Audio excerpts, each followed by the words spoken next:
G'day and welcome back to Two Fat Brothers. I'm Scott. And I'm John. John, what's the matter?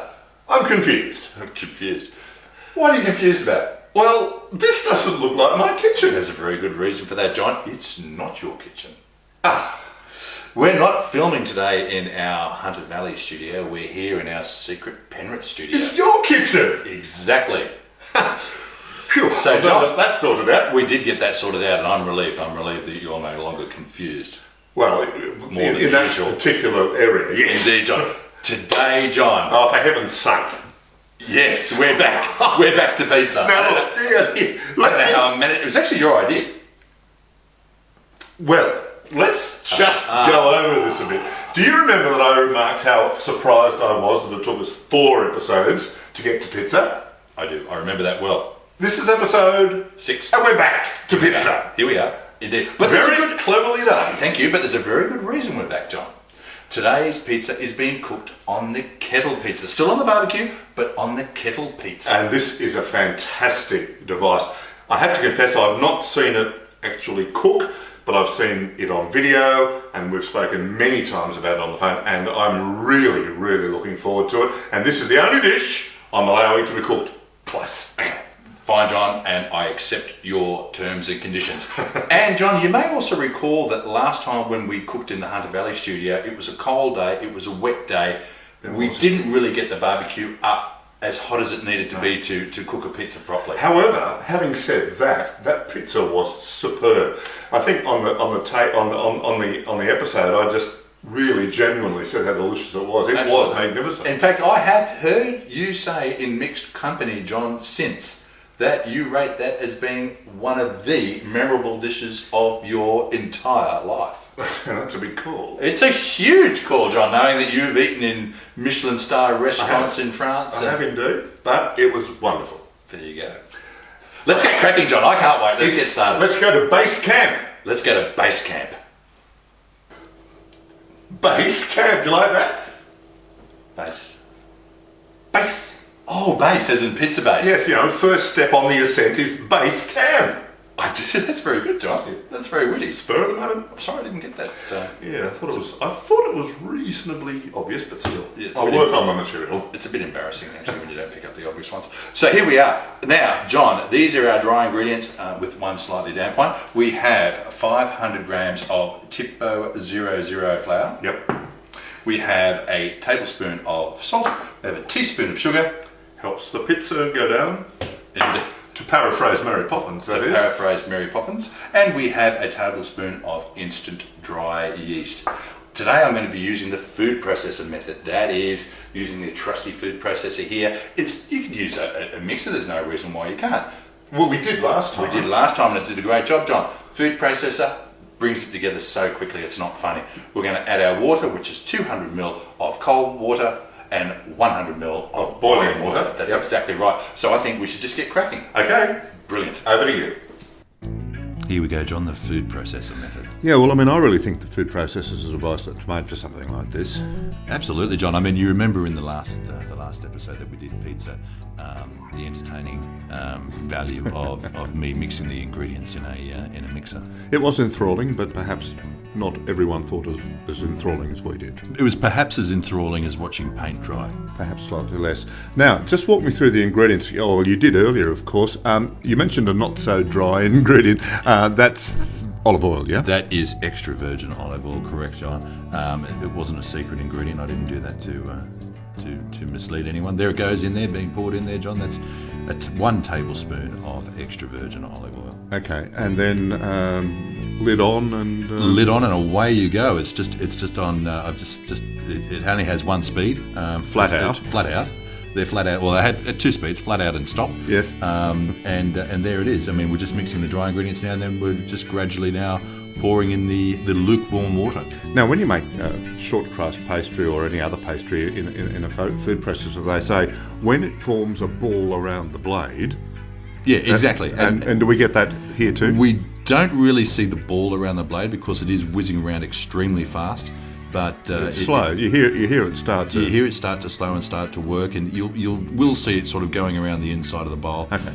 It doesn't stick together. It does tend to come apart a little bit because it is moving at very high speed. Getting close now, look at that. Well, you can see it going around, that's exactly right. And just a matter of seconds, really. I sort of give it 15 seconds, and that's it. Bob's mother's brother, and voila. Well, that took no time at all. Here it is, John. Yeah. How quick was that? Very good. Food processor brings it together so quickly. Yeast already starting to work there too. Yeah, absolutely. You can see that it's got that really nice elastic quality to it. Absolutely, John. You can smell it too. You certainly can. So there, I've just turned it out onto a lightly floured board. Time for a bit of two-handed kneading. Time for a bit of two-handed kneading, John. You've got it exactly. Well, I mean, when you do the same dish twice in 3 episodes, you do tend to remember a few things. He said pointedly. He said rather pointedly, and that wasn't lost on me, I can assure you, John.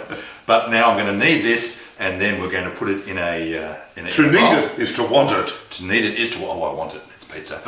So we're going to knead it, and we're going to put it in our bowl there. We're going to cover it with some cling wrap, and we're going to let it prove for approximately an hour, which would give us ample time to go and light our barbecue. And dare I say it, John, Have a loungie. have a loungie, because nothing Puts out a fire like a loungie. even though we will be lighting a fire. Oh, that's right. That we don't want put out. Nothing helps light a fire like a loungie. Exactly. That's why I love it so much. Well, here we go, John, flouring the surface before making our pizza base. Now, I think we're going to see one of the significant differences to the last time we did pizza, Scott. Not a rolling pin inside. Not a rolling pin inside, that's right, the traditional method by hand, John. And gravity plays a role in this too, doesn't it? It does, indeed it does. Gravity and centrifugal force, John. So you basically just get the desired size right first, do you? Or just are you looking, what are you doing there? I'm really evenness, are you? Exactly. I'm flattening it out, and by flattening it out, of course, you're making it a little bit larger and spreading it out towards the outside. And there you can see I'm just letting gravity sort of stretch it a little bit. And here you go, John. Up in the air it goes. I mean, that's what folks come to see. And you're a true showman, Scott. John, I'm glad you agree. I am. Look, easy as that, John. It's incredible. A fool could do it. Indeed. But you know, this is really, I guess, part of pizza making. It's a little bit fun, you know. A little bit of showmanship. A little bit of showmanship. I mean, not everyone is as coordinated as I am, John. Well, they look terrific. I was watching from the side as you were doing that. I must say, I loved your spinning. It's pretty fancy, wasn't it, John? And the one nearly got away from you there. One nearly got away from It was me. heading upward. It was heading upwards. Thankfully, we've got high ceilings here. I would have loved to have seen it stick there, and the rescue operation and the cleaning and all of that.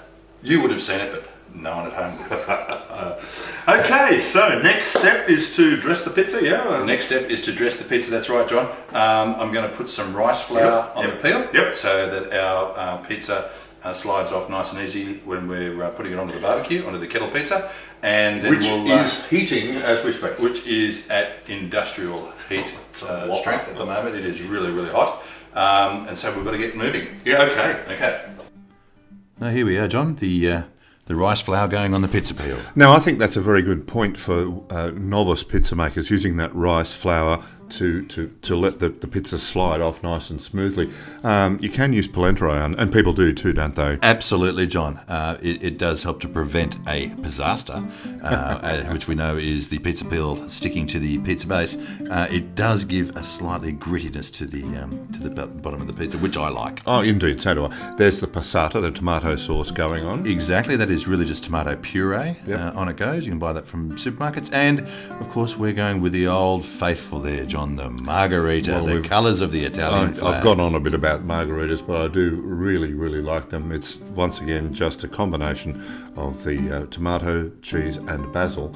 Are there any other flavours or toppings that you like, just quickly while we're looking at this? I do like using onion and capsicum. I'm a big fan of onion and capsicum and prosciutto, and really it's up to you. It's up to the individual what they like to eat. Here we go, John. That pizza going on. Looks delicious, doesn't it? That oven is hot.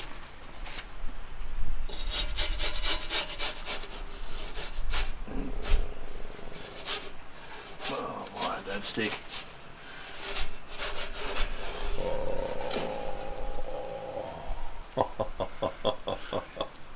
How's that look? Delicious. Delicious. Wow. What do you Here think, it is. John?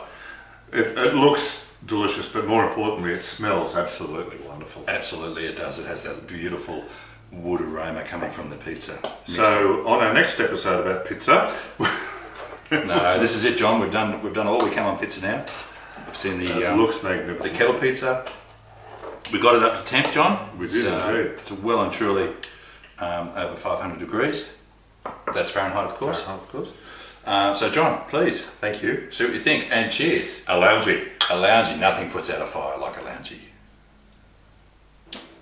John, I could stand around and eat pizza and drink lounge lager for hours. Well, you've had plenty of practice, Absolutely. and you're very good at it. Thank you very much, John. But you're also very, very good at making pizza, Scott. That was delicious. Thank you, John. And I'm really glad we revisited it because it just feels better, doesn't it? Oh, absolutely. This time around. Absolutely. And Much better. that's the last time. I have bad news for you. That's the last time we'll be looking at pizza. Fair But enough. we'll be looking at something else that's delicious next time we meet On Two Fat Brothers. Salute. Salute. Cheers. Enjoy.